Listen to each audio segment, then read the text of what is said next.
You walk into a crowded train station, hundreds of faces pass you in under a minute. You could not describe a single one of them 10 seconds later. Not the shape of their nose, not the color of their eyes, nothing. And yet your brain insists it was paying attention the whole time. It wasn't. Something stranger was happening. You assume you see faces the way a camera does, one at a time, in sharp detail, stored for later. But that is not what your visual system does in a crowd. Your brain doesn't have the processing space to render every stranger individually, so it cheats. It builds you an average. This is called ensemble perception, and the researchers who mapped it out, David Whitney and Jason Haberman, found something almost unbelievable. When people are shown a group of faces for a fraction of a second, they cannot accurately recall any single face in that group, but they can accurately guess the average expression of the whole crowd. Angry, happy, afraid. Your brain skips the individuals and gives you the mood of the room instead. Why would evolution build a brain like that? Think about what a crowd actually meant for most of human history. Not convenience, not entertainment. A crowd was a density of unknown intentions. Too many bodies to track, too many faces to individually assess for threat, and too little time to do it.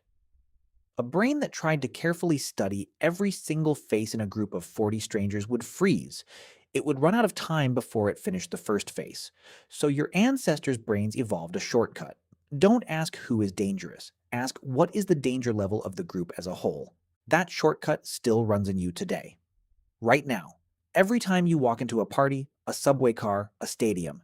Here's where it gets stranger. Your brain is not just bad at holding onto individual strangers' faces, it is bad at matching them too, even when the same photo is right in front of you. In 1999, researchers Vicky Bruce and Mike Burton ran a study using actual passport control officers, professionals trained to compare a live face to a photo ID. Even trained officers staring directly at a person and their photograph side by side made frequent matching errors. Not because the photos were poor quality, because unfamiliar face recognition is fundamentally weak in the human brain, no matter how much training you throw at it. Compare that to a face you actually know. Your best friend, your mother. You could pick that face out of 10,000 others in a fraction of a second, from a bad angle, in dim light with sunglasses on. The gap between how well you know a familiar face and how poorly you process an unfamiliar one is enormous. And that gap is not a flaw. It is a feature your brain built on purpose. Familiar faces get full, individual processing. Your brain builds a rich, detailed, almost sculptural model of them over months and years of repeated exposure. Unfamiliar faces get the cheap version. A blurry statistical impression, gone in seconds. There's a reason for that too, and it comes down to what your ancestors actually needed to survive. They lived in small bands, 50 people, maybe 150, which is roughly the number the anthropologist Robin Dunbar proposed as the natural ceiling for how many stable relationships a human brain can meaningfully track. Everyone outside that circle was, functionally, a stranger, and strangers were rare. Most of your ancestors went their whole lives without seeing more human faces than the ones in their own group. You do not live in that world anymore.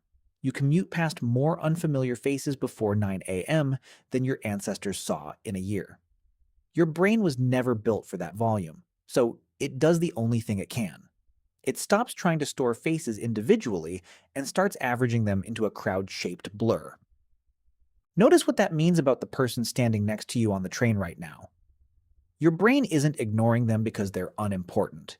It's protecting its own limited resources by refusing to spend real processing power on someone it has no evolutionary reason to remember.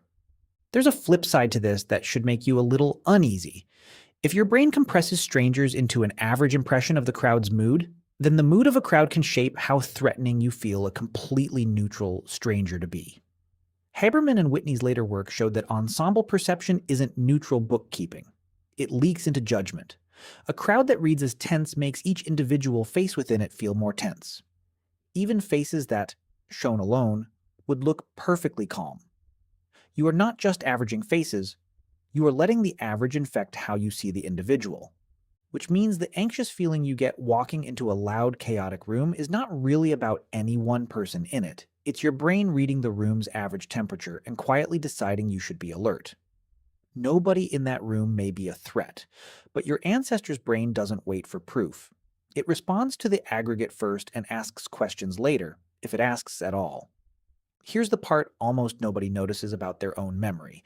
Ask yourself honestly, what did the barista who made your coffee this morning look like? What about the person who held the elevator for you? You interacted with them. You even made eye contact. And still, if you're honest, the details are already gone, replaced with a kind of generic outline. Tall or short, light or dark clothing. That's it. That's all your brain kept. This isn't a personal failing. Researcher Rob Jenkins has shown that even when people are asked to identify a completely unfamiliar face they were just shown minutes earlier, accuracy collapses, while identifying a familiar face stays almost perfect under the exact same conditions. The difference isn't attention, it's architecture. Your brain has two entirely different systems running, one for people who matter to your survival and belonging, and one for the disposable blur of everyone else.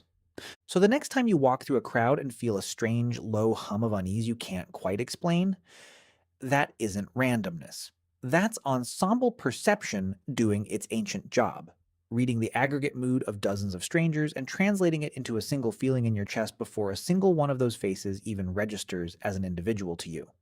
And the next time you meet someone new and their face feels slippery, hard to hold on to, easy to forget within the hour, understand what's actually happening. Your brain isn't broken, it's rationing. It is running the exact same triage your ancestors' brains ran in the wild, deciding, in real time, which faces are worth the cost of permanent storage and which ones can dissolve back into the crowd. You walked into that train station believing you saw every face in it. You didn't. You saw a blur, an average, a mood. And somewhere in that mood, without you ever noticing, your ancestors' oldest instinct was already deciding whether you were safe.